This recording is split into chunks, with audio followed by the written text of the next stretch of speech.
남들은 다 들리는 드라마 대사도 자막 없이는 놓치기 일쑤고 다른 건 잘 들으면서 왜 이것만 못 들어? 라는 비난에 자존감은 이미 바닥나셨죠. 하지만 이건 여러분의 지능이나 멘탈 문제가 아닙니다. 우리 귀가 보내주는 데이터 자체가 뭉개져서 뇌가 수년째 과부하에 걸려있는 상태, 즉 때문입니다. 오늘 영상에서는 병원 검사에서도 정상이라며 놓쳤던 그 숨겨진 이유와 함께 방치하면 치매로 이어질 수 있는 이 고리를 끊어낼 기적같은 연구 결과를 공개합니다. 뇌가 부족한 정보를 채우려고 과도하게 에너지를 씁니다. 이걸 인지부하라고 합니다. 이 정도면 괜찮은 거 아닌가? 나이 들면 원래 이러는 거 아닌가? 그렇게 5년, 10년이 지나갑니다. 그러니까 이건 정말로 여러분 잘못이 아닙니다. 청력 손실이 오면 사회적 고립이 생기고 이로 인해 인지기능 저하를 가속화할 수 있다고 합니다. 자기 말만 하는 것, 말귀를 못 알아듣는 것, 대화가 자꾸 엇나가는 것, 이게 성격 문제, 주의력, 이해력의 문제, 의지 문제일 수도 있지만 그게 아닐 수 있습니다.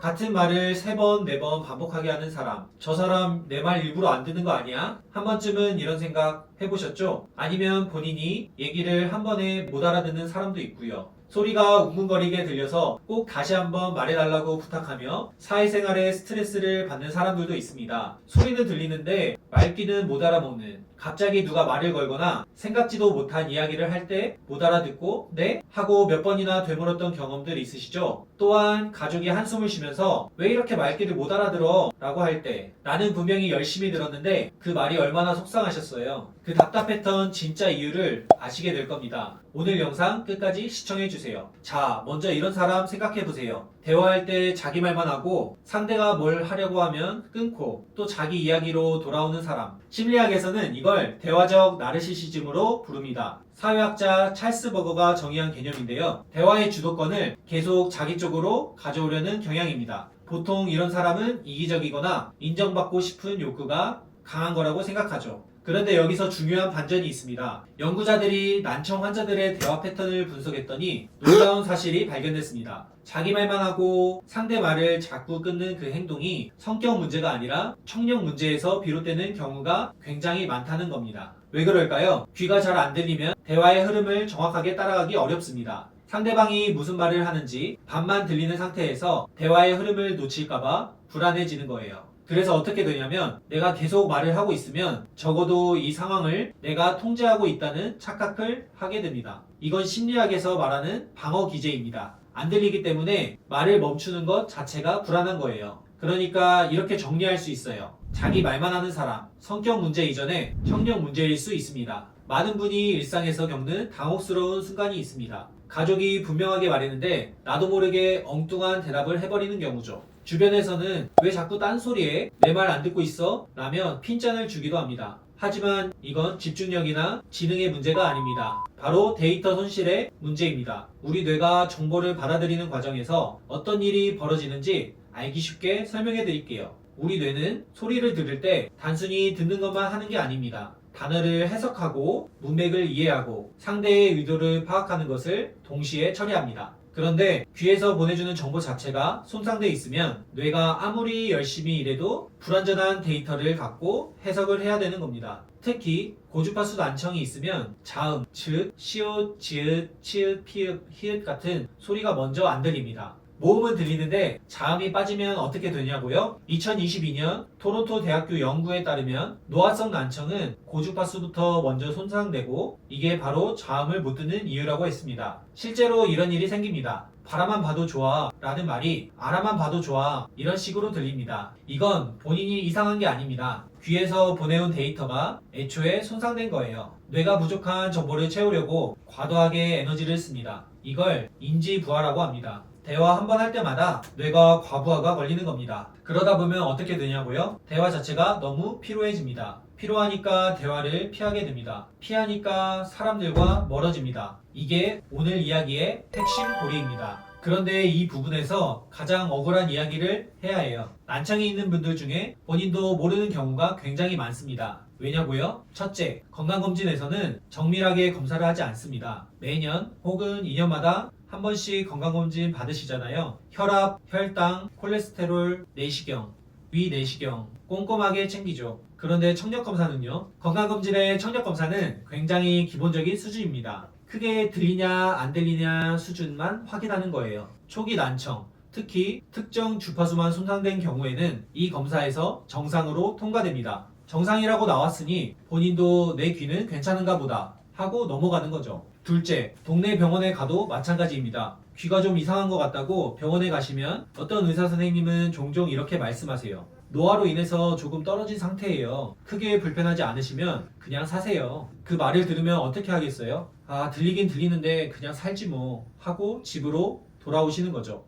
그 말이 틀린 건 아니에요. 그런데 그 사이에 청력은 계속 조금씩 나빠지고 대화는 점점 어려워지고 있습니다. 셋째, 난청은 아프지 않습니다. 눈이 나빠지면 뭔가 뻐근하거나 불편한 느낌이라도 있잖아요. 무릎이 아프면 바로 압니다. 그런데 귀는요, 서서히 아주 천천히 나빠집니다. 본인이 비교 기준이 없으니까 모르는 거예요. 이 정도면 괜찮은 거 아닌가? 나이 들면 원래 이러는 거 아닌가? 그렇게 5년, 10년이 지나갑니다. 그러니까 이건 정말로 여러분 잘못이 아닙니다. 알 수 있는 기회 자체가 없었던 겁니다. 이제 조금 무서운 이야기를 해볼게요. 난청을 그냥 방치하면 단순히 불편한 수준에서 끝나지 않습니다. 2023년 세계적인 의학 저널에 발표된 연구가 있습니다. 미국 존스 홉킨스 대학교 연구팀이 70세에서 84세의 노인 977명을 3년간 추적했습니다. 결과가 놀랍습니다. 난청이 있는데 보청기를 사용한 그룹은 사용하지 않은 그룹보다 인지기능 저하 속도가 48% 느렸습니다. 절반 가까이 늦출 수 있다는 겁니다. 또한 70세 미만에서 난청이 발견되는 경우 보청기를 사용한 그룹은 그렇지 않은 그룹보다 치매 발생 위험이 61% 낮았습니다.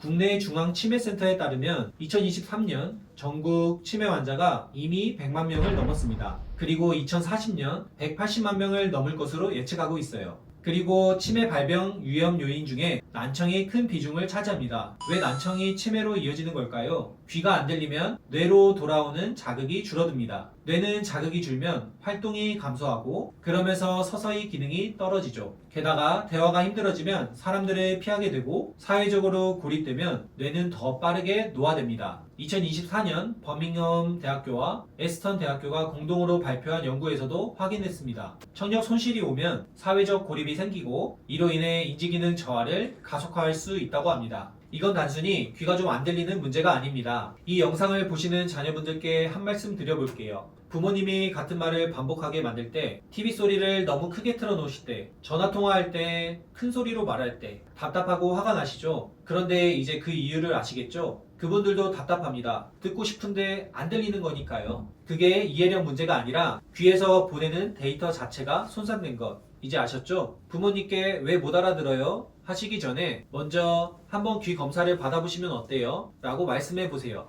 그게 훨씬 더 효과적인 해결책입니다. 그러면 어떻게 해야 할까요? 먼저 정밀 청력 검사를 받으세요. 건강검진 청력검사 말고 이비인후과나 보청기 센터에서 받는 정밀 검사입니다. 수능 청력 검사라고도 하는데 주파수별로 얼마나 들리는지 정확하게 측정할 수 있습니다. 검사 시간도 10분 내로 가능하며 전혀 아프지 않습니다. 이 검사를 받으셔야 내 귀의 정확한 상태를 알 수 있습니다. 전문가의 처방에 맞는 보청기를 선택하세요. 여기서 정말 중요한 이야기를 하나 드릴게요. 보청기는 그냥 소리를 크게 해주는 기계가 아닙니다. 국내 전문가들의 이야기를 들어보면 개인별 청력도와 난청 유형에 따라 다른 보청기를 사용해야 효과가 있다고 강조합니다. 즉, 내 귀에 맞게 정밀하게 피팅된 보청기여야 실제 대화에서 도움이 된다는 겁니다. 마트에서 아무 안경이나 사면 안 되는 것처럼 보청기도 전문가 상담을 거쳐서 맞춰야 합니다. 보청기에 대한 선입견을 버리세요. 국내 난청 환자의 보청기 착용률이 얼마인지 아세요? 고작 15% 미만입니다. 6, 7명 중에서 1명만 쓰고 있다는 거예요. 가장 큰 이유가 뭔지 아세요? 보청기 끼면 나이 들어 보인다. 장애인처럼 보일까봐 두렵다. 그런데 요즘 보청기는 완전히 달라졌습니다.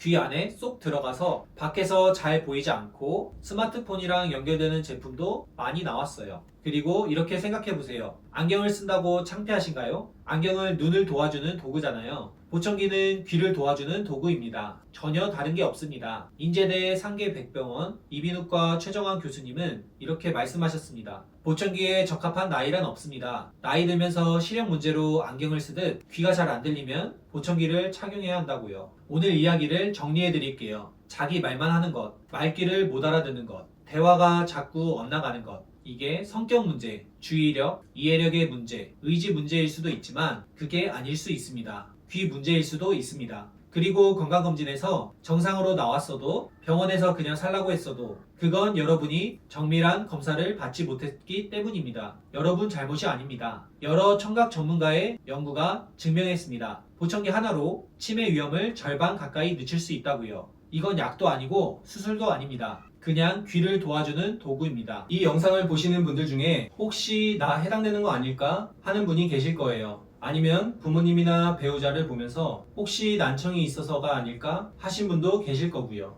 그냥 넘기지 마세요. 딱 하나만 실천해 주세요. 가까운 이비인후과나 보청기 센터에 가셔서 정밀 청력 검사를 한번 받아보세요. 대화는 혼자 하는 게 아니잖아요. 잘 들을 수 있어야 잘 이야기할 수 있습니다. 여러분에게는 여전히 가족과 지인들과 소통할 자격이 있습니다. 청력 검사나 난청, 이명 상담이 필요하신 분들은 아래 고정 댓글을 확인해 주세요. 오늘 영상이 도움되셨다면 구독과 좋아요 부탁드립니다. 또한 비슷한 상황의 가족이나 지인이 있다면 이 영상을 공유해 주세요. 감사합니다.